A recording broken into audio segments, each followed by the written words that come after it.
Welcome to the first episode of LabLink, the podcast that links you to the 2020 Seed Labs world. For this premiere episode, we are starting off big because we get to sit down with Sarah Foster, president of 2020 Seed Labs Incorporated, to talk about an exciting, newly launched innovation that looks to be an absolute game changer for growers. Welcome, Sarah. Thank you, Tanya. I'm really happy to be here. Sarah, before we dive into 2020 Seed Labs and all of its awesomeness, I thought we'd start talking a bit about you and your own journey, and which I find utterly fascinating because, you know, your family history might predict you would be just straight up into mathematics or computer science fields, but instead you're incorporating those areas of expertise to benefit the agriculture industry. What has that journey been? Well, I grew up in Iran, where I was introduced to agriculture. I went there when I was 5 years old, and we lived in a very remote part of the country. So picture this, we're in a desert, one of three houses surrounded by 6-foot walls, and across the road was a big kind of farm area. And it was part of a derelict palace. And there was a gentleman there that was working the fields to feed his family. And every day after school, that's where you'd find me. And I helped him grow food for the fall so that they could process it. And they were doing things like cucumbers and tomatoes and other vegetables. And I guess really that's where I got my foundation in agriculture. Of course, my mother came from a farming background too. But I'd have to say that, you know, obviously being removed from the UK and living in Iran, that working alongside this gentleman and learning about how to grow seed, plants, early channel irrigation type techniques, because it was all done by hand, I'd say that I probably got most of my start there. And then, you know, thinking about my parents, as I say, mum came from a farming background in the Lincolnshire area in the UK, and dad was a brilliant mathematician, and he was taught by Alan Turing. So Alan Turing was a computer scientist and mathematician who broke the Enigma code, which, if folks don't know, was essentially a code that the Germans used in the Second World War. And Alan Turing and his team, through a series of algorithms and building a machine called the bomb machine, broke this code and were able to determine where the Germans were placing their artillery, their subs, that type of thing. And dad, you know, was taught by him. And one of the things I guess that sort of resonates with me about, you know, dad and him talking about being taught by Alan Turing was that Alan built teams. And one of the things that he did was that every student, when they came into class, had to do a cryptic crossword. And if you were quick and adept to the cryptic crossword, you became a part of the team. And I mean, not that dad had anything to do with World War II. He, you know, went on and had a very successful career in engineering. So, you know, dad would impress upon us, you know, the early start with computers. And I do not profess to be a mathematician, but I certainly have both science and agriculture in my background. That is amazing, and I believe there's a movie about that whole thing. Yeah, and it definitely didn't matter who, when it come to Alan Turing, it didn't matter who you were. It's, could you get this crossword done? Do you have this skill set? Do you have these traits to get, the job done and meet the challenge? And he just didn't care if you were female, if, he just didn't care. It was all about, can you do these things? And it was all about the talent, and not about, where you came from. That is incredible that your dad was taught by him. That's amazing. I know it wasn't until much later that, Dad would talk about that. And yeah, it's quite an incredible story, really. And you're right. He didn't care if you were male or female. He was very much about your ability, and he found people's ability to be able to help him on his team through this cryptic crossword, which you probably know are quite difficult to do. What do you think, Alan Turing, or even your dad would think about your team now and what you've done with 2020? Well, I think Dad would be, I think they'd both be proud, actually. I mean, when you think of how far we've come in computer technology, I mean, if you think of it, I mean, they were the great grandfathers of it. And Dad's thesis was in computers. So after he passed away, I was clearing his closet and I found his thesis, and I was absolutely fascinated that, back in the early 40s, that they were talking about computers. And, when I started 2020, computers were just becoming, uh, well, they were used, but I mean, we had no access to them, but we did after about a couple of years. So I started in '89, and we got our first computer in about 1991. That's crazy. So in looking at 2020 as a company, you mentioned started in 1989. So it's been around for 36 years in agriculture. Now, when the average person thinks about agriculture, terms like technology and innovation are not usually the first things to kind of pop into our minds, but 2020 seems to have this very nuanced approach of balancing that community grounded culture that you grew up with, where everyone is everyone's neighbor, but also at the same time delivering this cutting edge technology and innovation. Can you talk to us about that? Like, how does a company, and you've got clients around the world, balance that grassroots sort of neighborly mindset, yet still offer those same neighbors tools that are so high tech and innovative? Well, I think perhaps the general public don't necessarily think about science and technology with agriculture, but agriculture is probably one of the sectors that's rapidly embracing technology faster than anybody else. I mean, you think of the, autonomous machinery, climate monitoring, soil monitoring, drones, precision seeding, variable rate with fertilizers and that type of thing, mapping landscapes, all of that, that's high tech. And I think, recognizing that we're a part of that wheel has made us realize that, obviously we need to keep up with the technology. And it's been a steady evolution for us over the years. I mean, obviously, when we first started, it was fax, and our mode of communication was either that, or you pick up the phone and you talk to somebody, or you actually go and visit them. But today, it's more reasonable to think that, a phone call or a text or an email will satisfy a client's needs. But it actually goes further than that, because what we do at 2020 is taking a small portion of seed and turning it into a mathematical result.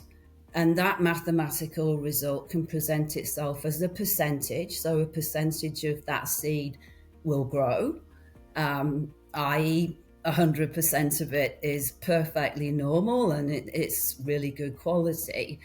And so, how do you tell your customer about that? And so, it's through technology. And up until recently, most of our results were pushed out over email. and folks could go onto the email and look at their report of analysis, and or we give them usernames and passwords, and they go onto the website and they go into their own personal portal to see what they've got there in terms of information. And you have, or 2020 has, quite the network of retailers and partners throughout Canada, really. Do you find that those type of partnerships really help maintain that strong connection with the agriculture community, the grassroots end user of services, whether it's growers, producers, farmers, that because there's so many links in that chain, really. Do you find that having that strong network of partners helps with that relationship? It does. Everybody's needs are uniquely different, and we've embraced that, recognized that, realizing that we're pushing a lot of data on a minute to minute basis. So whether it's a multinational or it's someone over on the other side of the world or it's a grower here in Canada, they all want a result. And it's very relationship driven. That result has meaning because it represents their livelihood. It represents seed that's going across the world. So, yes, we are customer driven. So, essentially, absolutely everything that we've ever done with this computer system, which is an in house built system program, because we have our own in house programmer, has been modified and built on customer needs.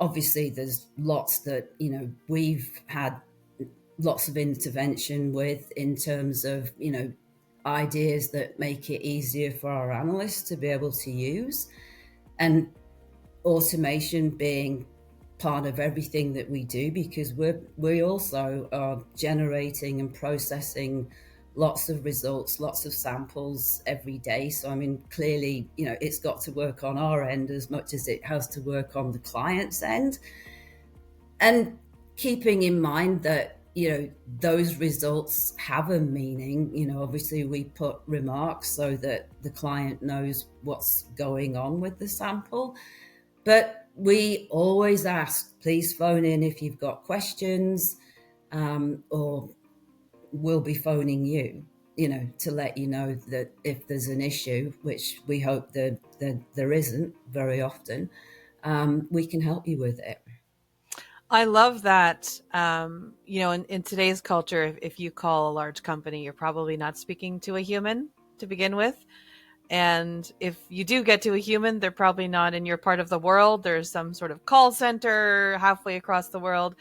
But if people call 2020 to talk about their results, they're talking to a human, and they're talking to an expert, and they're talking to someone who deeply cares about their livelihood.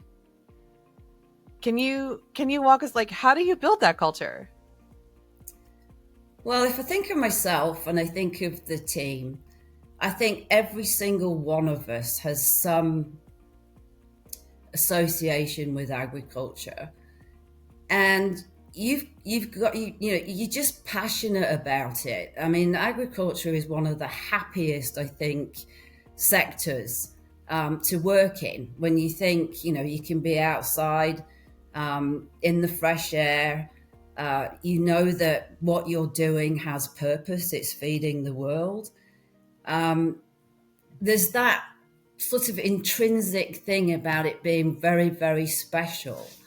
And I think, working alongside your clients and safeguarding their livelihood is so, so important. And I think when you're an analyst, as I say, you're taking this mathematical equation of what you've put together for results and explaining that, and at the same time realizing that this represents your customer's livelihood, and that can be through a germination or a purity. And it's funny, Many years ago, I had a gentleman, Gordon Rasmussen. He was very high up with the Sea Cleaning Plants Organization.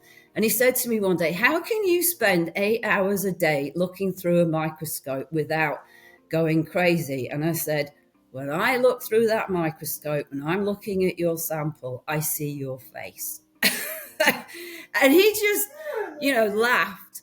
But it's true. That's what you do. That seed belongs to somebody and it represents all of their hard work. And naturally, of course, you want to be able to relay those results and in some meaningful way and purposeful way support them. I love that, with everything you and your team does, it's with that client in mind. And logically speaking, a key part of maintaining that community mindset, that grassroots, everyone's neighbor, with the tech and innovation, is being really strategic in the areas that you choose to invest resources in the company. As I've learned, one of those areas has been IT, which you've touched on earlier. Can you expand on that? How do you choose which areas to invest? Why IT? And just talk about the areas that you've chosen to invest those resources. Well, we chose to invest in IT because it's a big part of what we do. As I say, we're pushing a lot of data to many, many clients in, various different capacities. And there hasn't been an off-the-shelf computer program that has necessarily worked for us. I mean, early on, yes, to some extent. But having the ability to be able to program this yourself and have your own person at your fingertips has been an absolute luxury. It's doesn't come, it's not cheap. And, we've invested, well, probably well over $1 million over the years, but we couldn't do without it. The program itself, as I say, is a custom designed model that fits our purpose in the lab, but at the same time, it is designed so that it can meet everybody else's needs.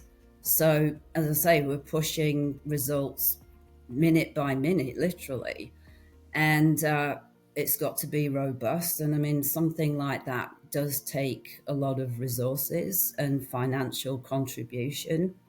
And of course, aside from that, I mean, over the years, we've had to keep up with other technologies as well, which has obviously commanded attention in that we need to make decisions about where we spend our money. And we've done this because we need to keep growing. I mean, that's been our mantra, is never stop growing.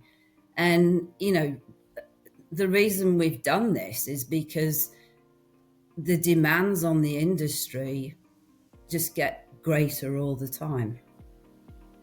That's awesome. I love that you really think about the areas that will help the company help the customer, I guess you could say, right? So wherever you're investing, at the end of the day, that's benefiting your customers. Because if it's something that makes it easier for the analysts, they can get more samples done, then results are faster, all these types of things. So that's awesome. I love it. Now, in my own experience working with partners in agriculture, I learned really quickly that anything that can save either time or money on a farm, especially if it makes something easier or more convenient, is an attractive change to embrace. And 2020 just launched something that apparently does exactly that, all of the things. What is this new tool you've launched, and how is it going to help your clients, your neighbors? Well, you're absolutely right. On the farm, it's always go time. It doesn't matter what season, it's always go time. And we got thinking, how can we better communicate with our clients, no matter where they are in terms of the world. Everybody has a cell phone. So it just made sense that we looked at getting the results out to them on text. And this new initiative that we've just launched is called Alive, and it's very much alive. We have been getting feedback from our customers over the last couple of months, and everybody's very excited about it. It's been a game changer as far as they're concerned in terms of saving them time. They can be on the tractor, in the combine, and they get their results. They don't have to go to their computer and log in and look. So it's in real time, and it just makes sense. Everybody carries a cell phone. And whether you're like me, maybe a little technically challenged at times, despite what I've said about my father, um, you know, the cell phone, we've all mastered text. And I think every generation really has. Even grandparents, great grandparents, everyone has a cell phone. So it doesn't really matter what generation you are. Getting a text is pretty easy. It's not even a social media platform you have to learn. It's just getting a text. So Yeah. so your customers they'll either mail in their sample, they'll drop off their sample, goes to the lab. The lab does the analysis. Um, what is the customer getting when they're getting that initial text? And I know it's dependent on what type of test it is, but give us an example of what they might see on their screen. So, generally speaking, at different times of the year, so let's say harvest is a good example. We're in harvest now. They'll send a sample in before it's been cleaned. So, they want to know the initial quality of the sample. So, germination is the most important thing to them right away. So, we'll set that notification, if you like, just for a germination. But the text can also encompass all of the tests that they've asked for within one text. That sounds like basically the results are at their fingertips no matter where they are. They don't have to wait for a phone call. They don't have to wait for a fax or an email. It's just instant. As soon as the results are available, they're getting it on their cell phone if they've registered to do that. Is that correct? That's correct. Yes, it's literally in real time. So as soon as the analyst has completed the test, the results are sent right away. And I think you mentioned, timing is everything in agriculture, and it's go time on the farm all the time. So would it be fair to say that having test results as quickly as possible would not only help save the waiting time, but also get more time to respond based on those results? So, for example, if the results indicate a problem, then I guess having those results sooner would allow corrected decisions to be made sooner. Yes. So, I mean, one would hope that there's not problems, but often if there are, I think this way we can deal with them quicker. Seed is moving all the time. So, I mean, once it's been combined, it's binned or it goes straight to the processing plants for conditioning, for cleaning. And I think as long as, the client has that information right away, they can make decisions much, much quicker. I mean, I think the way that it was working before would have been they get off the combine and think, oh, I need to go and, look and see how my wheat did. This way, they're going along and it's there. It's at their fingertips. They don't have to leave what they're doing to get the information that they need. And it's all to basically help with a system and be a part of, what it is that they're trying to accomplish. I always think, even in our conversations, the episode in Clarkson's farm where he had to go get his plants tested, and obviously the result was horrible. It was so horrible that they had to do it twice because the result percentage was so low. But I was thinking as you're talking, they had to stand outside the lab and wait for the results. And I thought, I think it was a good 10, 15, or maybe even 20 minutes by the time, they came back outside, the lab technician. But I thought that's 15, 20 minutes. They could have been traveling back to the farm if they had a live and get the text notification. So that would have saved even more time rather than standing there waiting, basically. I always go back to that episode because so many people have seen it, whether you're in agriculture or not. And it's also a humorous show about farming. But but yeah, so a live would have saved them that commute, really, worth of time. Well, it would have. It would have.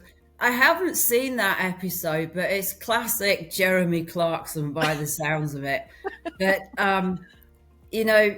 there probably was something that he was waiting for because it could have been done within a very short period of time. I would have thought that, the lab probably would have had a different way of communicating and making him wait outside, but that's just classic. But there's no wait time with the live other than the wait time of waiting for your sample to go through the germination process, which is about 7 days. But it's really about having that information at your fingertips and being able to make those decisions so much quicker. I think that's going to save a lot of wasted time, really, in the wait between test and communication. So technology is just amazing. So one of the big questions that I'm sure is on everyone's mind at this moment after hearing all of that is, how much does it cost and how do I get my hands on it? Well, it's free. There's no cost. It's just been a big part of us being able to continue to communicate effectively. And it's just bonus, or go on our website and there's a form there. You can make a request to be on the Alive platform. We're not making any changes to the way that clients are receiving anything else. This is purely for the text.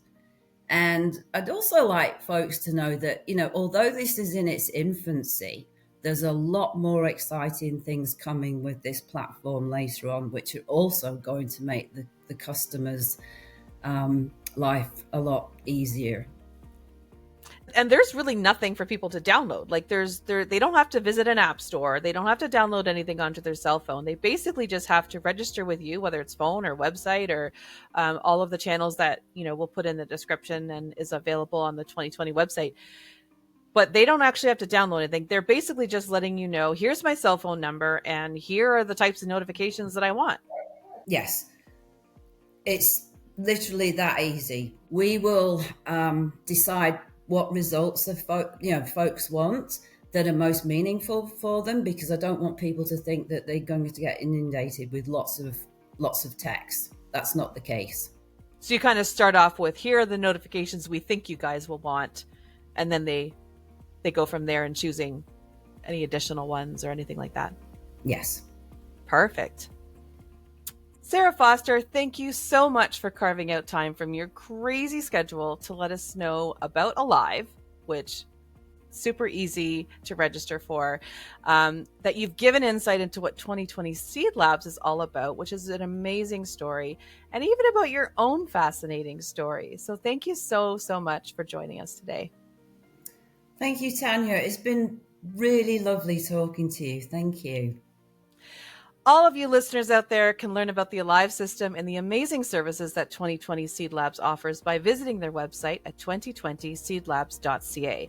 If you want future LabLink episodes at your fingertips, be sure to follow 2020 Seed Labs on social media, hit that subscribe button on their YouTube channel, or follow button on Spotify. Until next time, never stop growing.